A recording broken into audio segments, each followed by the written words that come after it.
okay. And then, on top of that, when in doubt, lay out. You know, if you're not feeling like I can do something to add to this, then that's a good time to let silence do its thing. Yeah.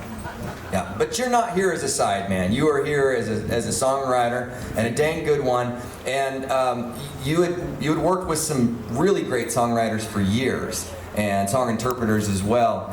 And were you honing that craft through those miles on the road with other bands? Were you working on your own stuff? Were you sort of like, or did you just say, I need to just be done being sideman, and I just need to focus on this, and that's where you started on your career? No, I mean, early in 2000, I moved to Texas at the urging of a guy, and I started playing with him, and he kind of like hit me to everybody else I was playing with, and I made my own album. I did an album with a guy named Gerf Morlick's producing, a really great producer, and that was my first album, but I pretty much just sold it at shows, and I played around Texas in the hill country, and I played in Austin. It wasn't until 2016, and I got a song kind of played on Americana radio, you know, on little stations. Don't get me wrong, like, you know, I'm dog paddling here at the beginning, you know? And I had to start saying no to these other artists and say, man, I've already got a gig, I'm really sorry, I can't do that one. But that was when I decided, okay, I'm just going to hang up the side hat, because it's also a thing to get out from under of. For a long time, people would say, this is Jeff Plankenhorn, he plays with so-and-so, you know, and so I just made a decision to, and I'll tell you, it's a different hat completely, you know, sitting there and putting yourself out there and trying to build that connection, and then also trying to make somebody else, their music come to life. Well, yeah, but you have great songs. You have a great voice. You're a great musician, and you have a voice. You're great promo for me. This is an interview. Could you be my publicist? Yeah. Do you do that? But this stuff, you can get behind the mic and also interact and entertain a crowd, and that's as important as singing a good song, is selling that song as well. Selling yourself as the writer of that song. So you're able to do that so naturally. So. You know, this has just been baking in you. You've obviously been this person for a very long time, but it just comes out now that, you know, you're doing your own thing and writing these great songs and then performing them. They unleashed a monster is what they did. Yeah, they did. I mean, basically it's like, I started playing in this group called The Resentments in Austin, and it's the longest running residency. It was started by a guy named Stephen Bruton, and when he passed away about 13 years ago, they asked me to join. I never talked on the mic. I just got up and played my songs, and that was it. And the guys in the band, as they were passing it around to me, they'd be like, so Jeff, what's this song about? And I would just be like, I don't know, you know. And yeah, they created a monster that will never shut up and barely plays a song. Look at me. Why don't you play us a song? All right, well, that song that got me started was this song, and it's kind of, it was a surprise to me as much as it was to anybody, because it's 5 minutes and 40 seconds long, so how the heck did that get on the radio? But you never know what people are gonna latch on to, and this is the one they did. Oh no, I'm in the wrong tuning. It's that touch of unprofessionalism, Kalen, that I'm told makes me so lovable. This is a wonderful opportunity to bring up some of our sponsors. Thank you so much, Park County Travel Council, Wyoming Arts Council, Rev Real Estate. Check the back of your placards. Full list of sponsors and patrons on there. And tip your bartenders and servers. Tip your bartenders. Remember, if the guy you're with doesn't tip, he is not worth going home with. Trust me, I learned that from Susan Gibson. There's my first name drop of many.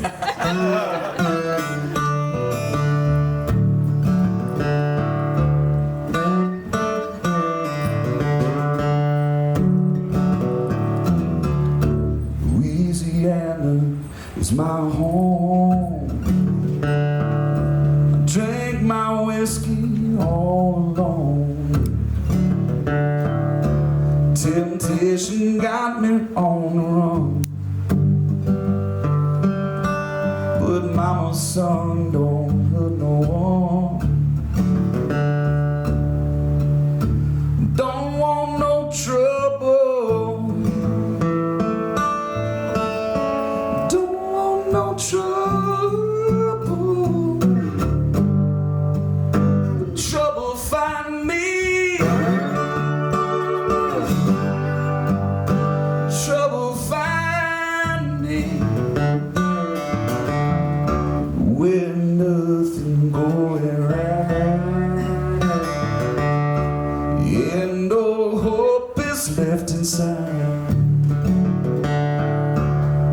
should be praying to the Lord.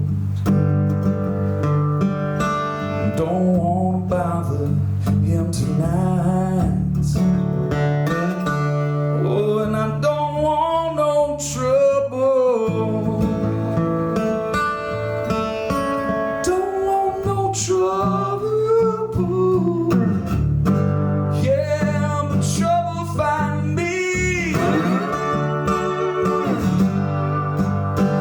Trouble find me. When I wish, oh, I could move on. Redemption too far gone. Now I'm left, oh, I'm left with an empty bottle and an aching head. You don't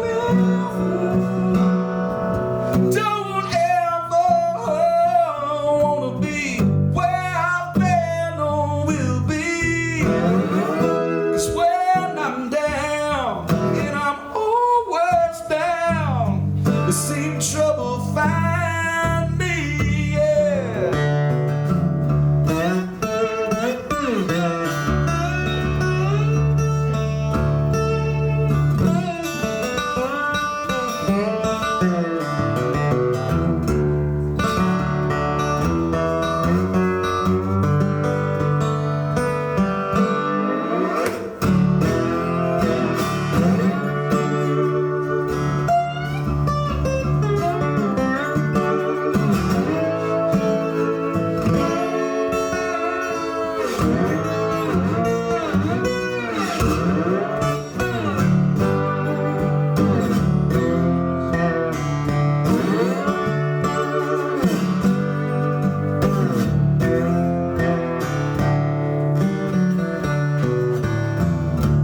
I can't take it no more.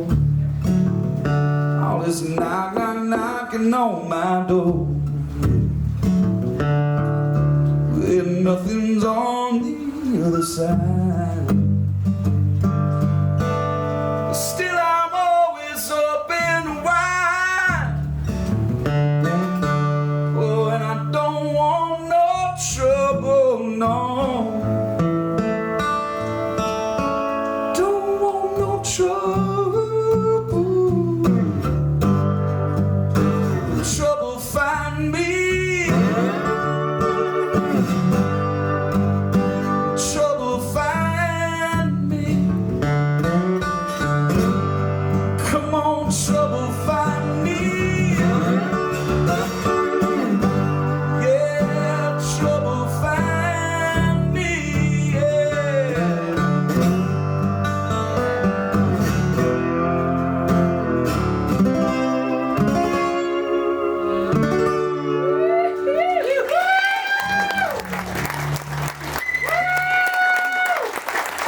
A happy little morning ditty.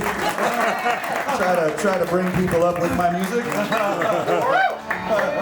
It does kind of work actually, because they seem to go, I know what that's about. And I go, well, yeah, that's the idea. It's a common theme, and you put your own twist on it. I'm not looking for it, but somehow I seem to find it. So you definitely wrote that one on this instrument. What do you call this instrument, by the way? This is an Oahu acoustic lap steel. Many people mistakenly call it a dobro. Dobro's the one that's got the hubcap in it, you know. But it's also a square neck, and it's a fine quality Hawaiian instrument that was made in the 40s in Cleveland.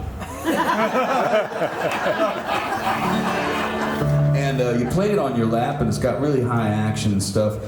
Back when I first moved to Texas, people kept asking me to play dobro in these rock bands, you know, because they liked the way the dobro sounded when we were playing songwriter stuff, and I could never get the volume right, you know. And so I went to a luthier, which is a fancy name for a guitar builder, and I said, what I want is something that has like the shape of a dobro so that I can stand up, and it's got a lap steel neck, but I want electric guitar parts in it, nothing else, you know?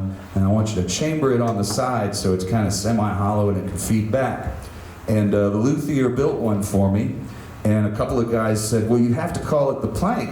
And I was like, well, that's weird, you know, because there's enough of me talking about myself in the third person already to not feel uncomfortable, you know. Plank doesn't like that. So like they called it the Plank, and I thought that was pretty cool, you know. And now there's a bunch of people who play them. It's a unique instrument, you know. It's not. There were stand-up lap steels before. There was one called the Mellow Bar, like you know, 30 years ago. David Lindley was playing that. And then some of the Sacred Steel guys played them before that, and then I had mine. And now it's really, really famous. The gal who's really, really bringing it up is the gal from Larkin Poe, who plays just phenomenal lap steel. Now she's not playing mine, she plays something else that's her own design. But it's really cool. There's a guy who plays for Parker McCullum who plays one, and I love seeing all these pictures of him playing these big stadiums. He's got his Plank guitar and stuff. I'm like, oh man, that's really cool. I don't have a luthier building them right now. There's only about 8 of them out there being played by different people, but you know, it's another cool thing. Yeah. It's just cool. Yeah. But this was like an acoustic one I found so that I could stand up and play. I hate being someplace where everybody's standing and I'm sitting, and you know, all that bluegrass playing I was playing, and then playing in rock bands, I wanted to stand as well. So just kind of sedentary. Plus I'm getting old. I can't sit the whole time. I gotta stand up and play, otherwise it's just eventually it's gonna fall off my knee. You know, it's just gonna keep going out if I don't do some kind of exercise. I always like to talk to artists about their process. Are you an artist, a person that, are you somebody that sort of accumulates a lot of ideas and then you sort of have a manic period of creation, or are you sort of a slow and steady as you go sort of creator? You're sort of always sort of working on a song or making a new song? I used to be terrified. You know, I used to find it really, really kind of, like I said, daunting, because I worked with really, really good folks, you know, and so I found songwriting kind of like, I really, really have to be great, and I started co-writing, and I'll name drop him, but not everybody knows him, a guy named Gary Nicholson. Oh yeah. And Gary and I were writing one time, and he goes, Jeff, I wouldn't do this if it wasn't fun. You know, and I was like, oh God, I just forgot. I never forgot that playing music is supposed to be playing music. It's supposed to be fun. But I had forgotten somewhere along the way that songwriting was supposed to be fun too. That moment just went, and then I just started doing anything and everything I could to get a song. And I kind of pride myself when people call me and they say, hey, I've got a song that I want to work on. I'm like, if they bring me the lyrics, I'll give them some music. If they bring me the chords, I'll give them a melody. If they bring me whatever, I just can't wait for the puzzle. I can't wait for the fun of it and doing it a different way. I'll even, like, sometimes I'll write out some lyrics. I had a song I was working on, and I had like all these lyrics, but it just sounded like a Dylan tune. And I was like, what am I gonna do with this? Because it's just way too obvious. So I sent it to a friend, and I mean, that's not a bad thing to have your song sound like a Dylan song. It's probably a good thing. But I sent it to a friend and I didn't tell him. And I just said, can you write some chords for this? And I knew that he wouldn't think that. And that's exactly what he did. And he came back with something that I never would have thought of. So, I mean, I don't care, man. If it's in the ether, you know, we're just trying to pull these things down, you know? Like, we're not really creating them. They're gifted to us. Sure, better way to look at it. You know, and I also feel like the less it's about me, the better. The older I get, the less it's about me, the better. Because, like, if I'm in an audience and I'm really loving what's going on stage, versus I'm on stage and I'm really feeling like I'm connecting with an audience, I've noticed over the years that it's pretty much the same feeling. I mean, it is so close to the same feeling, whether you're up here or you're out there, if you're really in that moment. It doesn't happen, it's a lot less about me then, you know? It's a lot more of a connection. Yeah, for sure. Do you prefer to write with others? I do love co-writing for the fact that somebody will just go, oh no,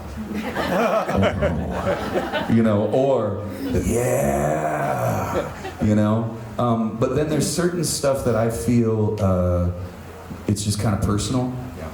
You know, I have a single that's the brand new single. I have an album coming out. Let me do a quick plug. September 29th, I have a new album coming out, produced by a guy named Colin Linden. Really, really proud of it. It's on Blue Corn Records, nice indie label out of Houston. And the title track is a song called Alone at Sea. And I now live up on Vancouver Island, where my wife is from, and we made that the home base. And I've been landlocked my whole life, every place I've lived. So living on the water is just, I mean, you can't help when you're looking out your window having coffee and there's sailboats and cruise ships and ferry going back and forth. It's like, all this stuff just kind of jumps right in, you know? And that song was just one of those lucky ones, you know, that just kind of comes out. I don't know if anybody's gonna like it or not, but I like it. We do. Do you want to play it for us? Sure. Just maybe see if we do like it. Uh-oh. We'll give you some real-time feedback. Musicians out there, does that sound in tune? Yeah, it's pretty close. Good enough.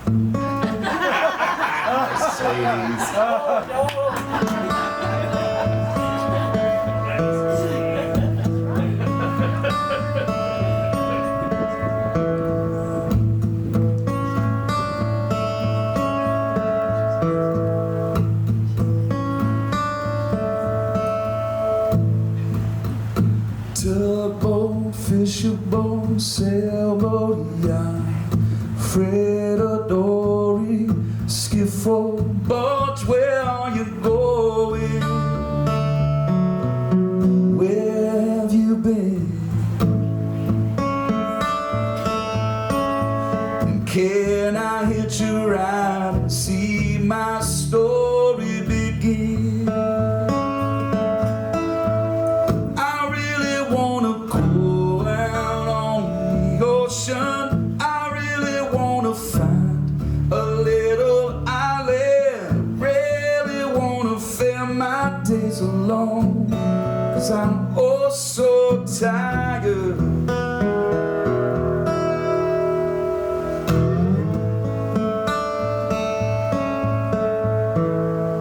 The sunlight shine on the snow white sail, and cool breeze, a warm winds never fail. When all is said and done, I still should have a little fun.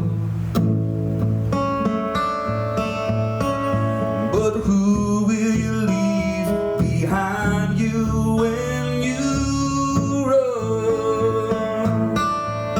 I really wanna go out on the ocean. I really wanna find a little island. I really wanna fill my days alone, 'cause I've grown so tired. I really wanna dream dreams of angels, find something better in an in-between. I really wanna be okay being alone at sea.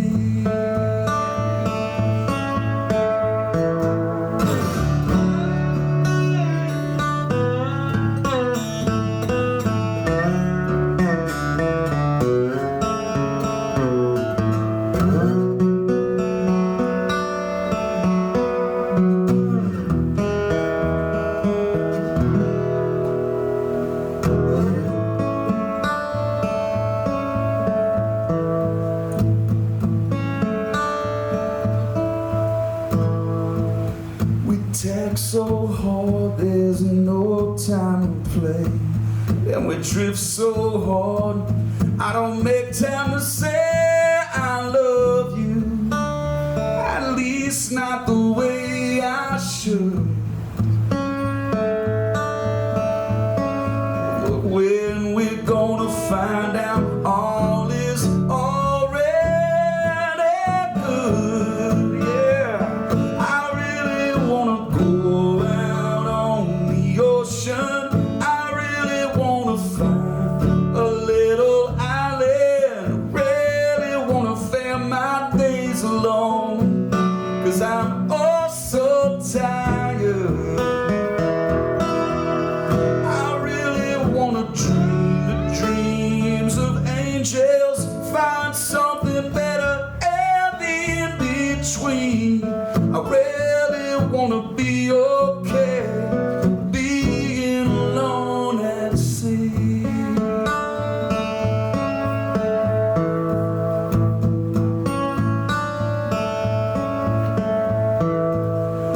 Tugboat, fisherboat, sailboat, yeah.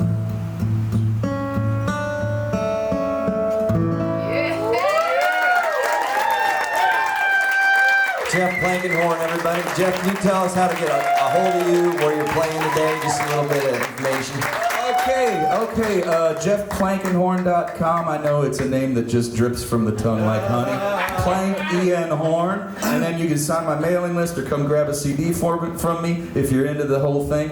And then, let's see, today 2:30 at Blanca Tatanka, and then today at 4 o'clock I'm going to rush right over to Tossers and play there. Thank you guys so much, and thanks for doing this. This is really cool. Hailing, everybody.